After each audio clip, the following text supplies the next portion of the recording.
أعوذ بالله من الشيطان الرجيم. بسم الله الرحمن الرحيم. إن الحمد لله نحمده ونستعينه ونستهديه ونعوذ بالله من شرور أنفسنا ومن سيئات أعمالنا. من يهده الله فلا مضل له ومن يضلل فلا هادي له، وأشهد أن لا إله إلا الله وحده لا شريك له، وأشهد أن محمدا عبده ورسوله. أما بعد فإن أصدق الحديث كتاب الله، وخير الهدى هدى محمد صلى الله عليه وسلم، وشر الأمور محدثاتها، وكل محدثة بدعة، وكل بدعة ضلالة، وكل ضلالة في النار. أعاذنا الله وأجارنا من النار. Haka wa musulmai, ina mana gaisuwa irin ta addinin musulunci. Assalamu alaikum wa rahmatullahi wa barakatuhu. Muna gode wa Allah subhanahu wa ta'ala da ya ikonsa, ya kaddara wasa, ya ainihin tara mu a wannan kafata a Facebook, kafata social media wanda muke amfani da shi muke isar da saƙuna ma ainihin wato junanmu. Za ku ga cewa na rubuta headline ɗin abin da nake so in yi magana a kai, shine cewa alhamdulillah ɗaliban dakta da kuma jagorori da Dr. Idris ya ajiye su ko kuma ya bar su domin kula da da'awarsa da kuma wannan karantarwa da ake yi a cikin wannan masallaci na Dutsen Tanshi. Yana da kyau mu jinjina muku kuma mu muku addu'a, mu ƙara roƙa muku Allah subhanahu wa ta'ala da ya ƙara muku albarka.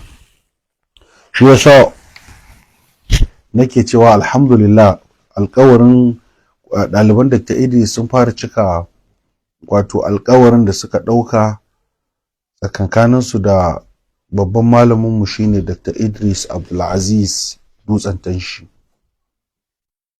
Mun tattauna da wasu daga cikin ɗalibai ta waya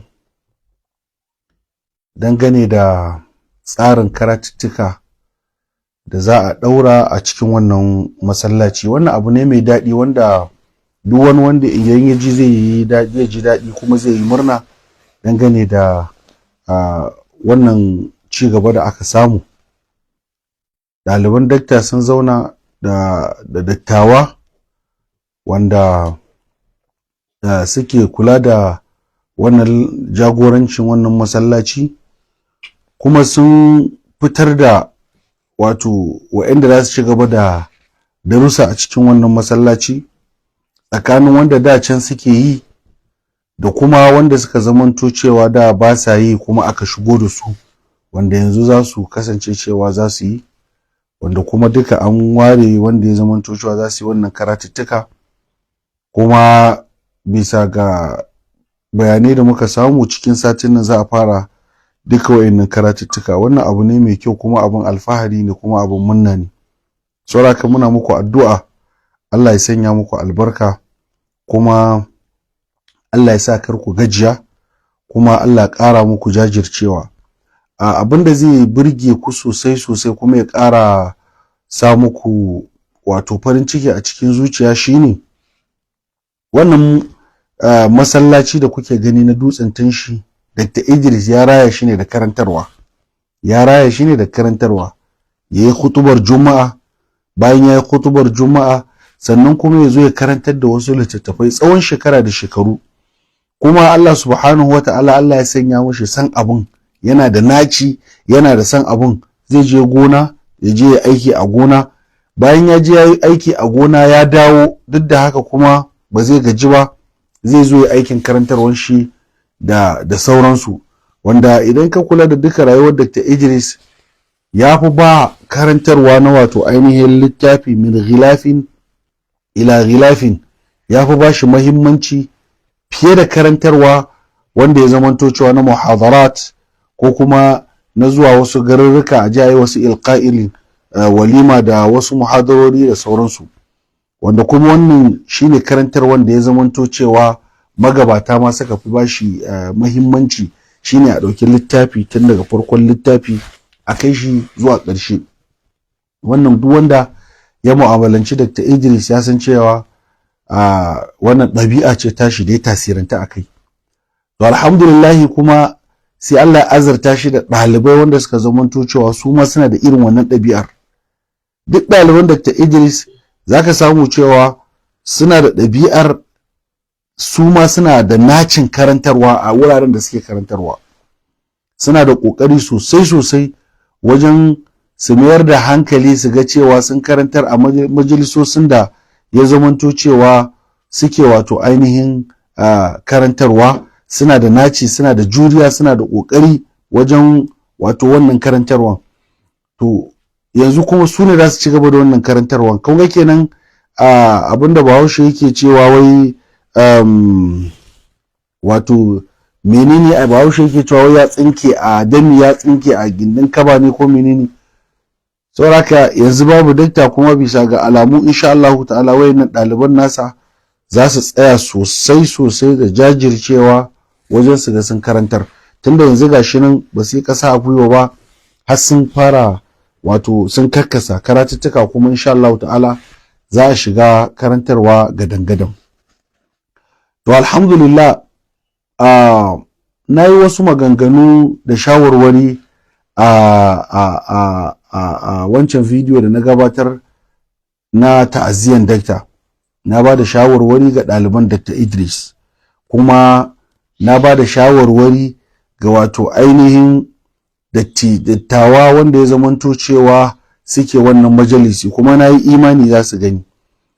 To yanzu ma shawarar zan ƙara bayarwa, amma babu laifi kafin in ba da shawarar yanzu to sai ya zamanto cewa in maimaita wasu shawarwari da ya zamanto cewa na bayar a baya, tunda kamar yadda na sha faɗa shine mu ɗaliban Dr. Idris ne na nesa can, saboda ni yanzu haka da nake magana ina cikin Jos ne. Sannan kuma akwai asalin ɗaliban shi wanda suke kusa da shi, wanda bacci ne wanda yake raba su, wanda su ne za su yi gwagwarmayar wannan karantarwa. Mu iya abin da za mu iya yi shine inda muka aminta da Dr. Idris yana raye, muka bi da'awarsa kuma muka yi masa biyayya, kuma ko da wasa daga ran da Allah subhanahu wa ta'ala ya haɗa mu da shi har zuwa ranar da dakta ya bar duniya, kafar mu bata taɓa girgiza akan shi ba ko kuma akan da'awar shi. Ba mu taɓa girgiza akan wannan abun ba har Allah subhanahu wa ta'ala ya karɓi ransa. To haka kuma yanzu amanar da take kanmu shine za mu tsaya tsayin daka mu ga cewa ba a samu matsala a wannan majalisin ba. Za mu tsaya tsayin daka bisa shawarwari, bisa wasu bayanai na ƙarfafawa. Duk abin da muka ga cewa an yi shi na ƙarfafawa za mu fito mu yi bayani cewa an yi shi, an yi wannan abun daidai, kuma za mu yi addu'a za mu muku addu'a Allah ya ƙarfafa ku. Ta yanda kuma muka ga kun yi wani kuskure inda muka fito muka ƙarfafa ku, haka za mu yi ƙoƙari kuma mu nusantar da ku. In muka ga kun yi abin da ba daidai ba ta ƙarƙashin ƙasa, mu nuna ma mutane cewa to mu nuna muku cewa wannan abin da kuka yi kuskure ne, har sai in kun gagara karɓa to sai ya zamanto cewa sai mu fito da shi. Dan tsakani da Allah in muka ga wani abin da yake ba daidai ba za mu yi shiru ba. Ba za mu taɓa yin shiru ya zamanto cewa an yi wani abun da zai zamanto cewa zai rusa ma dakta da awashi ba. Wannan koda mutum ba zai ji daɗin wannan kalmar ba za mu taɓa yin shiru ba, domin in muka yi shiru mun ci amanar dakta.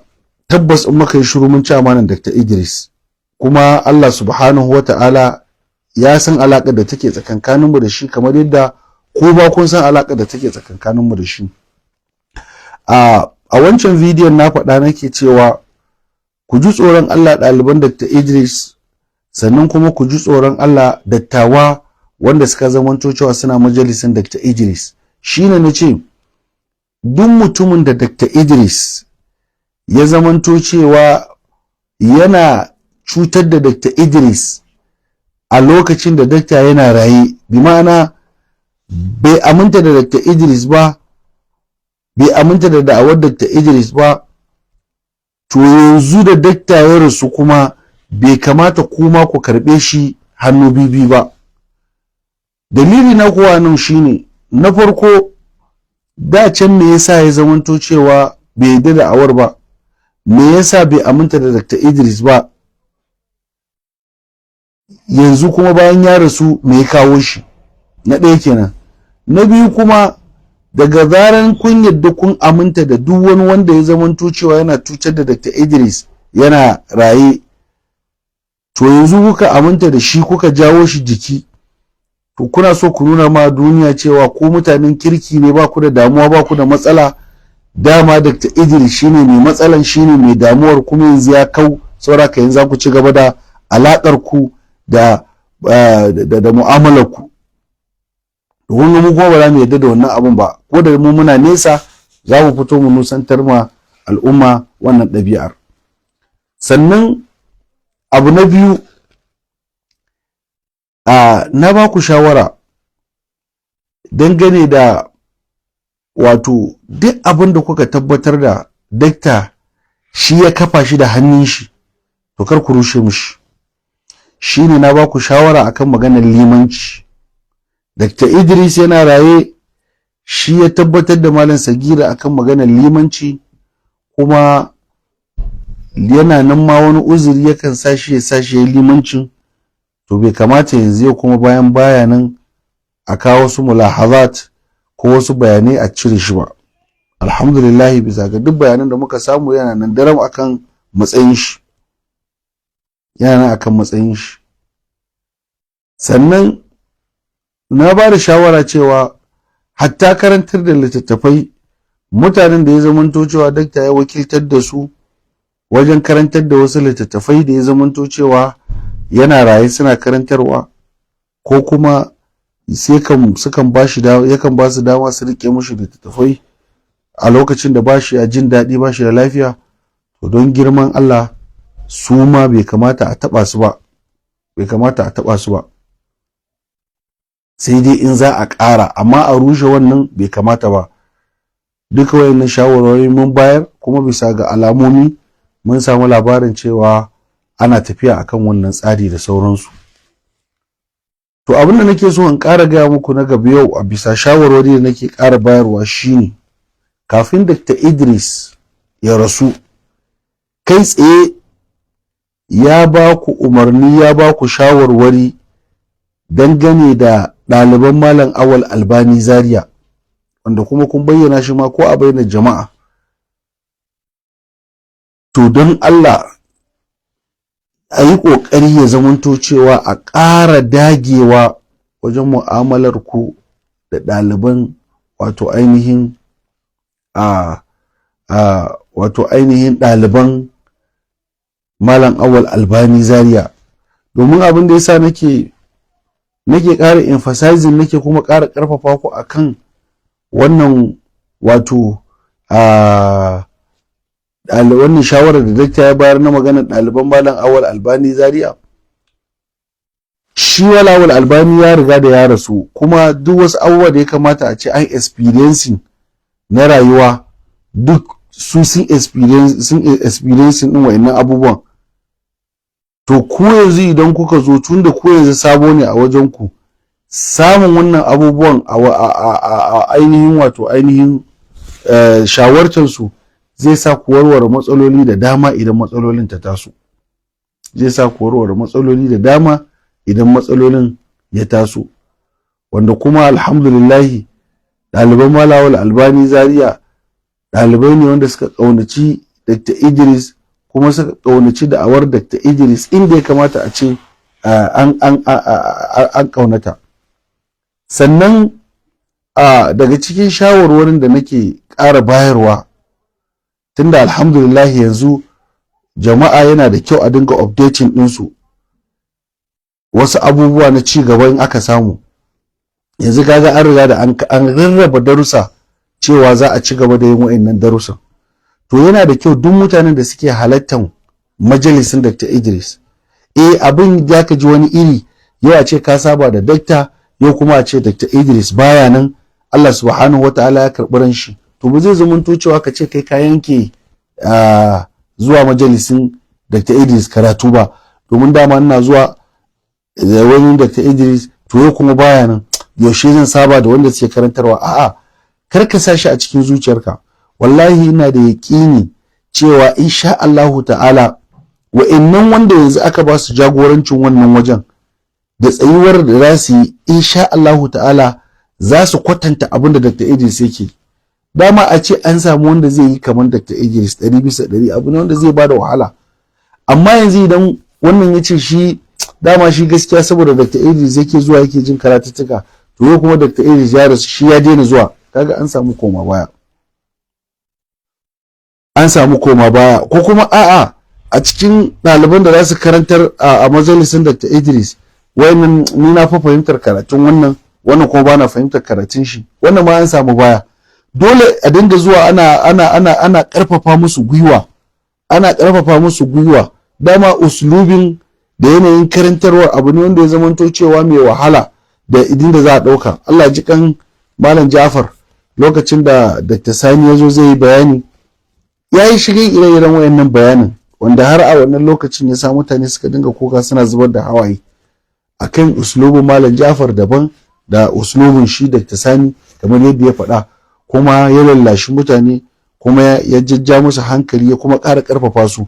Yanzu gashi a kwana a tashi, gashi nan mutane sun fahimci uslubin Dr. Sani, a kwana a tashi ga mutane sun fahimci uslubin Dr. Sani, kuma ana amfana da karantarwar shi da darussan da yake yi sosai sosai.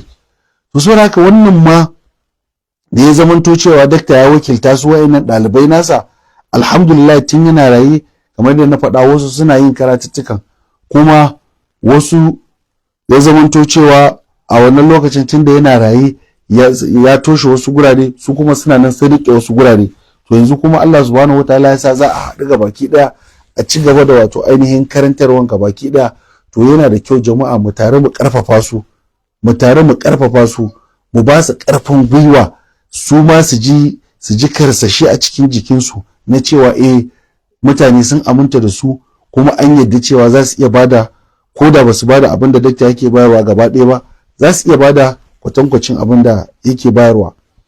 Amma yanda ya zamanto cewa muka bi ta irin wasu ɗalibai marasa sanin tsarin madafar karatu, to wallahi za mu rasa ilimi mai yawa sosai, za mu rasa ilimi mai yawa sosai. Domin in ka zaɓa cewa za ka je karatun wannan, ba za ka je karatun wannan ba, to sai ka samu cewa ka rasa wasu ɓangarori na ilimi mai yawa. Amma ba inda za ka yi ka je wannan karatuttukan duka, sannan kuma ka haɗa kanka da wanda ya zamanto cewa karatu ɗaya yake zuwa. Ba ta inda za a yi ilimin kuma ya zamanto ɗaya, kuma babu ta inda za a yi fa'idar da za ku samu na darussa ya zamanto cewa ya zamanto iri ɗaya. Sannan akwai wata nukuta da ta zama take da muhimmanci sosai, wanda ya kamata da ɗalibai wanda ya su halarci wannan majalisin da kuma ko masu karantarwa duka zai amfanar da ku wannan abun. Don inda ba dun ba da zai zamanto cewa mu da ku ne kawai muka yi wannan maganar. To amma dalilin da yasa cewa sai an buɗe ɗashi saboda ɗaliban su ma su ji. Dakta kafin ya rasu ya muku wasici da ku girmama junanku, kada wani ya nuna ma wani ya fi shi karatu ko wani ya fi shi kaza. Kowa ya girmama junan da ya zamanto cewa kuke yi a tsakankaninku, wannan shine zai ba ɗalibai dama su ma su girmama ku, su daraja ku. Yayin da wannan malamin ɗalibin shi ya ga cewa ai tsakankanin shi da wannan malamin girmamawa ne da darajawa da mutuntawa, wallahi ba ta hanyar da zai yi zamanto cewa shi ya raina wancan malamin. Ko da ku wancan shine malamin shi, to ba zai taɓa raina wannan ba. Me yasa? Saboda ya ga wannan ɗin akwai girmamawa tsakankanin shi da malamin shi, kuma akwai darajawa. Akwai girmamawa a tsakankanin shi, kuma akwai darajawa. Amma yayin da ya zamanto cewa ba ku haɗa kanku ba, ya zamanto cewa wannan yana ma wannan hassada, wannan ya zamanto cewa yana ma wannan hassada, har ya zamanto cewa mutane ma sun fara fahimtar cewa malam wani kaza yana ma malam wani kaza hassada, malam wani kaza yana ma malam wani kaza hassada. to gaskiya tafiyar ku ba za ta je ko ina ba, kuma abin da ake so a gina wallahi ba zai ginu ba. Bayan abin da ake so a gina ba zai ginu ba, sannan kuma cece ku ce da kai kawo zai fara fitowa. Hanya mafi sauki kenan da za ku yi ku ɗinke wannan abubuwan, ya zamanto cewa tsakankaninku akwai girmamawa, akwai darajawa, akwai kuma haƙuri da juna. Sannan kada ku yadda ku ba ɗalibai ƙofa da za su zamanto cewa suna muku wasa da hankali. Kada ku ba ɗalibai ƙofa da za su zamanto cewa suna wakiltan ku a cikin wasu abubuwa. Abin da nake magana a nan gurin shine, idan yanzu ya zamanto cewa wannan malam A yana da ɗaliban shi, sai ga malam B yana da ɗaliban shi, sai kuka ba da dama ɗaliban malam A za su je su ebo gulma da wasu maganganu su zo su gaya maka, kai kuma ka ɗauki wannan magana